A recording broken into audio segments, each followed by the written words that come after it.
to start right about now. Are there others on the line in general? Erica Gray from Henrico. Ruth Thomas, Environmentalists Incorporated. David Martin from Chester, Virginia. John Davey from Bechtel.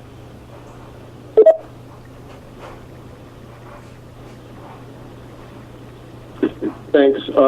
John and anyone else on the phone supporting Dominion or with Dominion, I'm just probably going to query Regina after the call on who attended. I think we're expecting a handful of people. I've got Erica and Ruth. Anybody else from the public on the line before we officially get started? David Martin. Is Dominion on the line? Good afternoon, Perry. This is Ben Evans. I've got Ross Milliken, Barry Bryant, John Woodill, and Gina Borsch with us, and we'll make sure to send you an attendee list on our end. Thanks, Ben. Appreciate it. Let me kick off the meeting officially here, and we'll get into it. The purpose of today's meeting is to discuss the resolution of North Anna COLA REI number 7481 related to fiberglass reinforced piping, and to afterward discuss seismic REIs related to sections 3.7 and 3.8 of the COLA. This is a Category 1 meeting. The public is invited to observe this meeting, or listen in, that is, and will have one or more opportunities to communicate with the NRC after the business portion of the meeting, but before the meeting is adjourned. Any members of the public can contact me via my phone number, 301-415-1383, to request a public meeting feedback form. I can send you one if you have any comments you want to send in to the NRC. Please do so. And in the room with me is Larry Wheeler. For the subject of fiberglass piping, it's Larry Wheeler and myself. Anybody else from the NRC on the phone? Cheng? And Cheng Lee's here as well, after I just flagged them down. Let's go through, we have introductions from Erica Gray and Ruth Thomas. I guess it's a good time for everyone besides who Ben introduced from Dominion to identify themselves. Please rattle it off. Hi, this is Dan Howard and Mike Martin, Explorer. Mike Artero, GEH. Patricia Campbell, GEH. Jim Farmer, GEH. Jonathan Lee, GEH. Taylor Blake, GEH. Ruben Todorowski, GEH.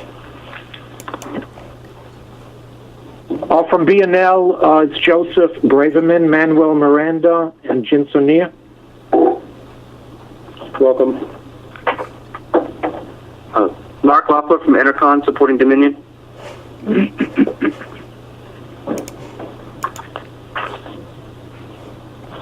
It sounds like about everybody. The agenda is pretty generic as it was announced with a meeting. We're going to discuss fiberglass reinforced piping first. That was the first subject to initiate this meeting, and then move on to the seismic discussion afterward. So as I understand it, we have a draft REI response from Dominion that was sent in several weeks ago, and the meeting was delayed till just today. And I believe the staff had some chance to review it and perhaps make some comments and see where we stand. I'll let Chang and Larry and your counterparts chime in when you want to. Larry. You want to go first, Chang, or you want me to jump in? Yeah, that's true. For those that don't know me on the phone, I'm Larry Wheeler, now an NRR, and I kind of got some strings to come back and help out the NRO folks, only because of the history I've been involved with the fiberglass pipe. I appreciate the REI response revision that came in. It looks very thorough. There's a couple points that I'd like to have some further discussion on. And The first item that I have is, I think back in 2009, it might have been 2010, I remember going off to GEH's office, and we had a long discussion and audit of the service water pipe.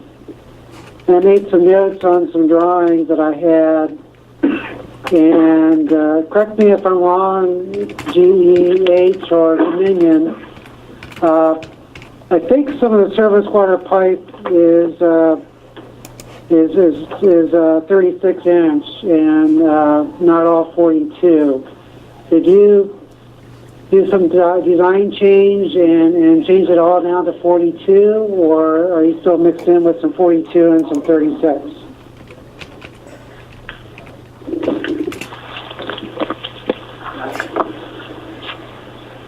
GEH or Mike or anyone on your end want to comment on that? This is Mike Arcura from GH. I'll see during this meeting if I can pull up a drawing and look at that. Okay, and the reason for this comment is the proposed markup in the FSAR that North Anna has put together.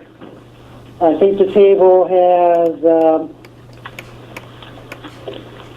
underground fiberglass piping diameter 42-inch nominal, so that might have to be changed to 36/42 if Right. I think at one point we had a size there because there was also some wall thickness values, but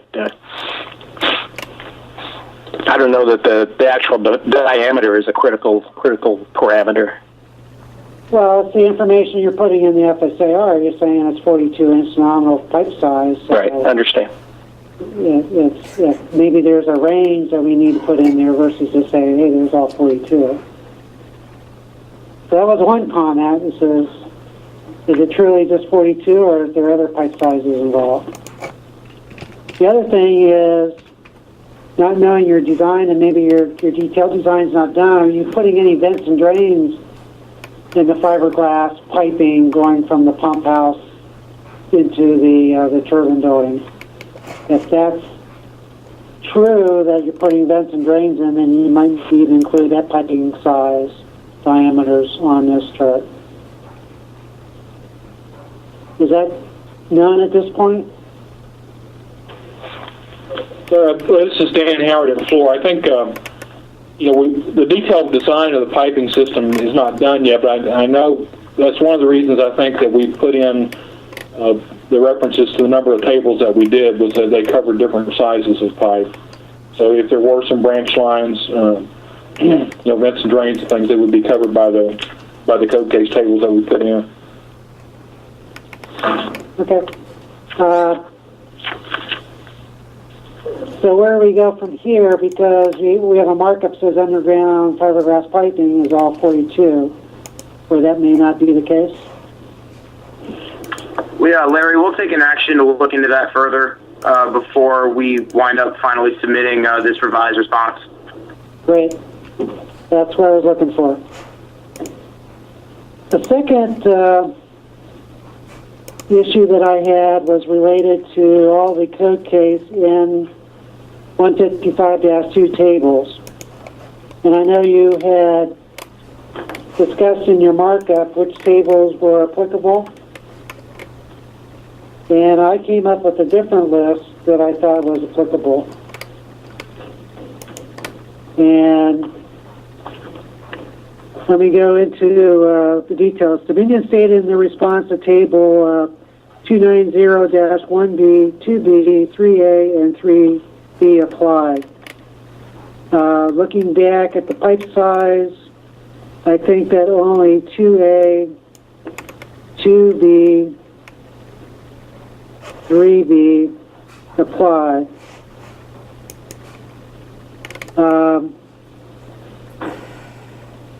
Could you go back and look at the tables again?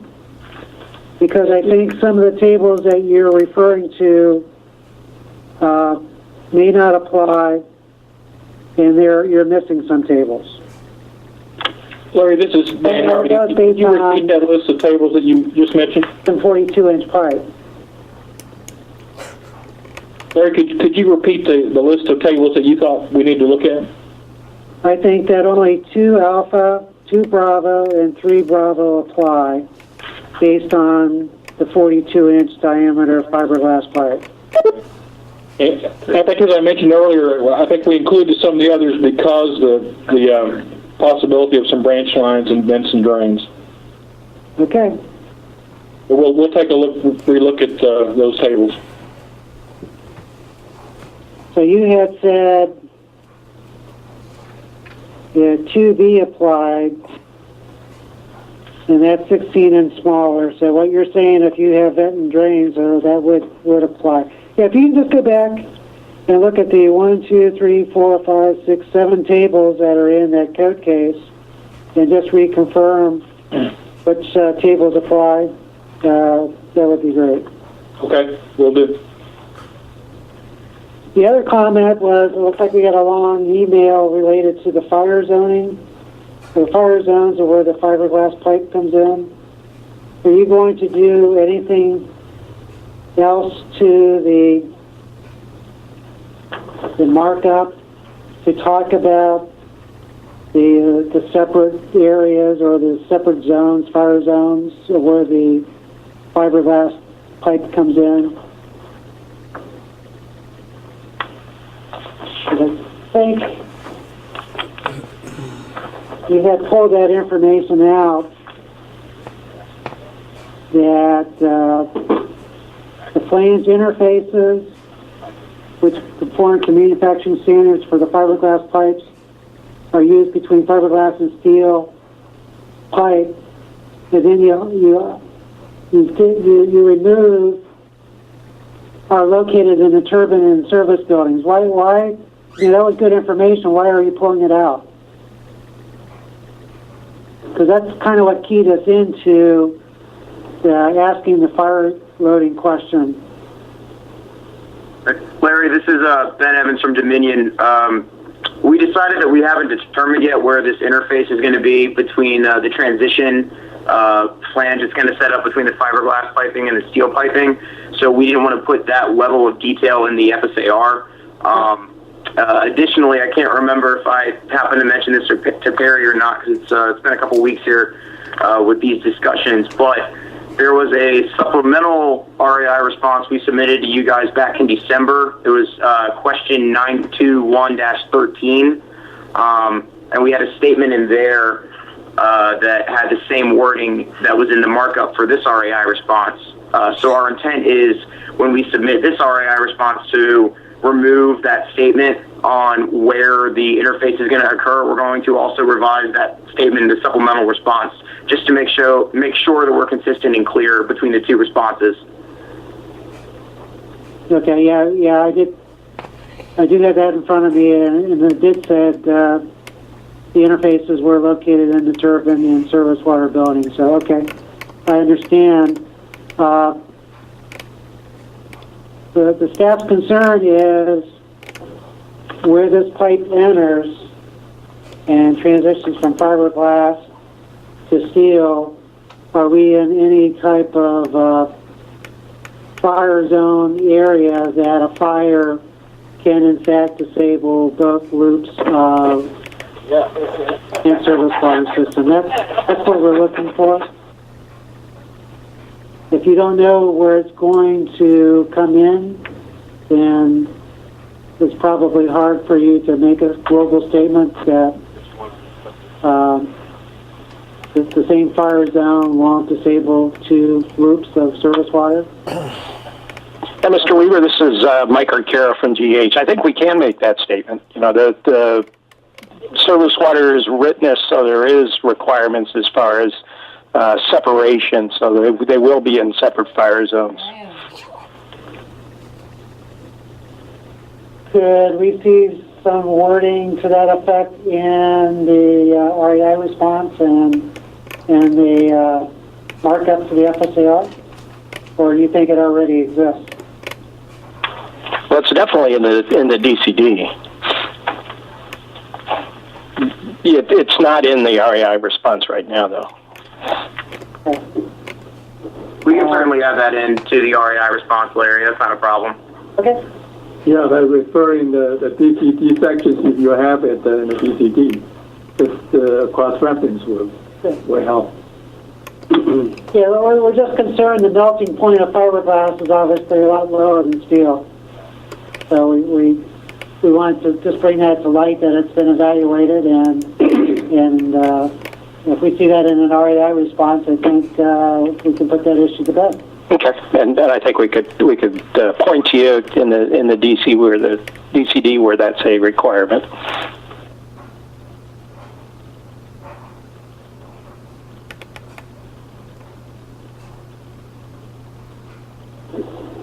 Yep, we agree, Mike. DCD is valid for us. Right. Okay. Yeah, I don't think we need to see that detail in the. Yeah. They want to put it in, great. But, All right, we're off. okay. That. Those are my concerns of what I saw on the new markup. Jane, do you have anything to add to that? I don't have anything. So we did have our NDE expert in Division of Engineering look over the response, and he was happy to see the references to the code case table, so he had no other concerns. All right, great. I think we're close.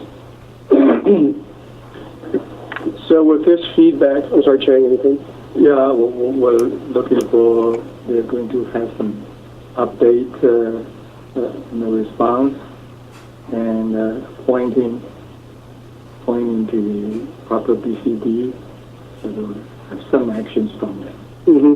So we're going to look at the pipe sizes again, and then look at the tables and make sure the right tables are referenced based on the pipe size.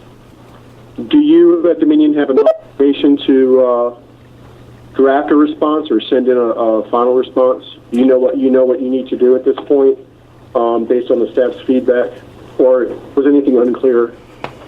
Perry, I think we have a good idea of what you guys are looking for as far as what we need to add and change for the revised response. So our intention would be to, look into those items and take care of them, and then we would send you guys the finalized revised response in a letter. Sounds good. Sounds like a plan.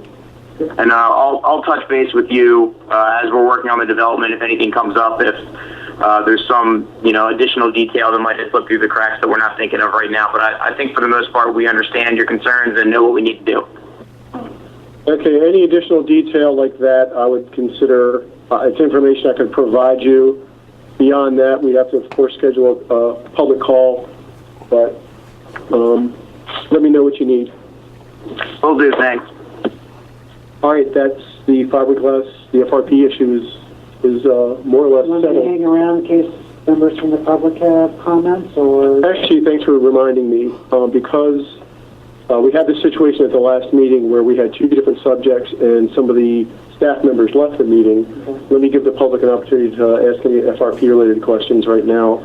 I believe it's only Ruth and Erica on the phone from the public. Do you have any questions related to the REI 7481 that was just discussed? Well, this is Erica in Henrico. Not on that specific topic. Okay. But I would like to comment later on something else. Sounds good. Thanks, gentlemen. We're going to pause for a moment, and then we're going to restart for the seismic review. Bear with me while I bring some people on the line, but I'm going to leave the phone open.